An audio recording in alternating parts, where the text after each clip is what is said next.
ओम शरणागत दीनार्थ परित्राण परायणे सर्वस्यार्ति हरे देवी नारायणी नमोस्तुते। नमस्कार, स्वागत है आपका आचार्यवाणी में। मैं आचार्य डॉक्टर विक्रमादित्य आपके साथ हूं।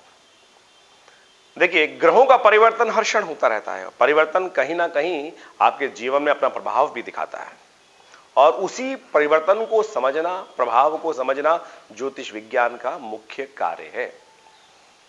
हर ग्रह का परिवर्तन हो रहा है, हर क्षण हो रहा है और ऐसे में हम उस परिवर्तन आपके समक्ष हर समय लाते बताते रहते हैं कि आपकी राशि में आपके ग्रहों के अनुसार से क्या कुछ योग बन रहा है। आज हम उपस्थित हैं धनु राशि वालों के लिए। धनु राशि वालों के लिए, और वो भी राहु के लिए, का प्रभाव कैसा रहेगा। राहु इस अप्रैल के महीने में विशेष प्रकार के योग बनाने वाले हैं आपकी राशि के अनुसार से। देखिए, राहु इस वक्त पंचम भाव में चल रहे हैं। पंचम भाव विशेष तौर पर बुद्धि का भाव है, संतान का भाव है, विद्या का भाव है और कई प्रकार से बड़ा इंपॉर्टेंट, ये सब चीजें बड़ी इंपॉर्टेंट है। विद्या, बुद्धि, संतान, ये आपकी राशि के अनुसार से हम बात करें तो आपके विशेष रूप में जीवन के हिसाब से समझने का प्रयास करें। वहां राहु चल रहे हैं और वहां पर अप्रैल के महीने में सूर्य भी पहुंचने वाले हैं और वो सूर्य की उच्च राशि है जहां पर मेष राशि में पहुंच जाएंगे सूर्य। और वहां पर 21 तारीख को, 21 अप्रैल को बृहस्पति भी पहुंच जाएंगे। सूर्य राहु की युति ज्योतिष के दृष्टिकोण से कभी शुभ नहीं मानी जाती।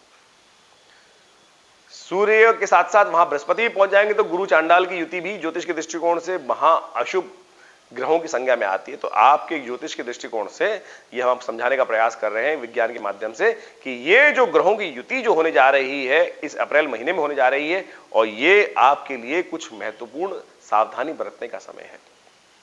कहीं बुद्धि के द्वारा, देखिए समस्त कार्य बुद्धि के द्वारा होते हैं और बुद्धि के द्वारा कहीं कोई गलत कार्य ना हो जाए, अन्यथा कष्ट में फंस सकते हैं। बृहस्पति वैसे पंचम के अंदर बहुत महत्वपूर्ण प्रभाव उत्पन्न करता है और पंचम में बृहस्पति का आना जो है वो 12 वर्ष बाद हो रहा है आपकी राशि के अनुसार से, क्योंकि पंचम में बैठकर आप विशेष तौर पर वो आपके भाग्य को भी देखेगा, आपके अपने पर्सनालिटी को भी, यानी लग्न को भी देखेगा।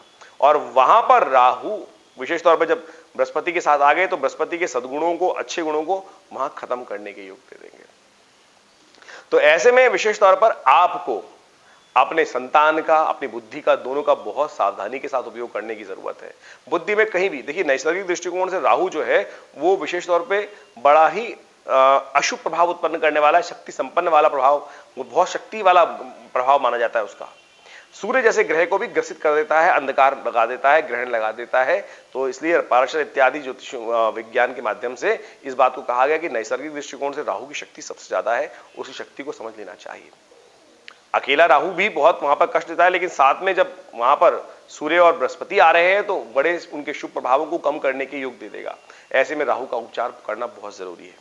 राहु के उपचार के निमित्त आपको विशेष तौर पर एक बात ध्यान रखना है।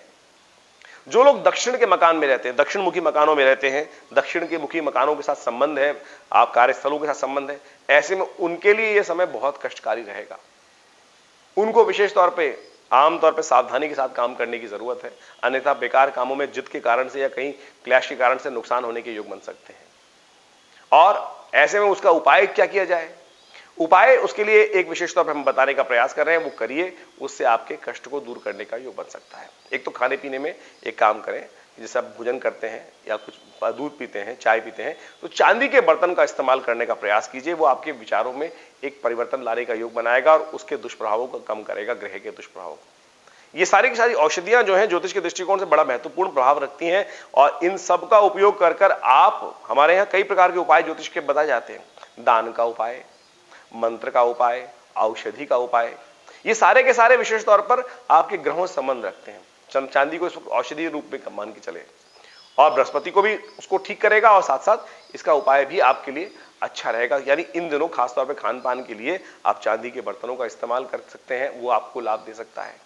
एक काम और कर सकते हैं, राहु के मंत्र का जप, ओम भ्रांग भ्रीं भ्रौं से राहवेरमा, इस मंत्र का आप जप करने का प्रयास कीजिए। इससे आपके कष्टों को किसी ना किसी प्रकार से कम करने में ये ग्रह आपको सहायता प्रदान करेगा। श्वान के निमित्त, कुत्ते के निमित्त विशेष तौर पर आप कुछ रोटी इत्यादि कुछ ना कुछ डालने का प्रयास कर सकते हैं। हाँ, एक बहुत अच्छा बात कर सकता है एक ग्रह, इस समय में आपके खुद की बनाई हुई प्रोडक्ट जो खासतौर पर जायदाद है उसमें इजाफा होने के योग बनते दिखाई दे रहे हैं। यानी आप जहां कहीं प्रॉपर्टी इत्यादि में कोई निवेश करने जा रहे हैं तो यदि बुद्धि का उपयोग करते हुए कार्य कर लेंगे तो इसमें कहीं ना कहीं कुछ इजाफा इस वर्ष में आपको देखने को मिल सकता है। ये ज्योतिष के दृष्टिकोण से कहीं ना कहीं अच्छा, कहीं ना कहीं खराब प्रभाव होता है। और जो खराब प्रभाव को दूर करने के लिए कुछ उपाय शास्त्र में बताए गए हैं, उनका यदि हम सही समय में उपयोग कर लें तो बहुत अच्छा रहेगा। राहु का मंत्र है ओम भ्रांग भ्रीं भ्रौं से राहवे नमः।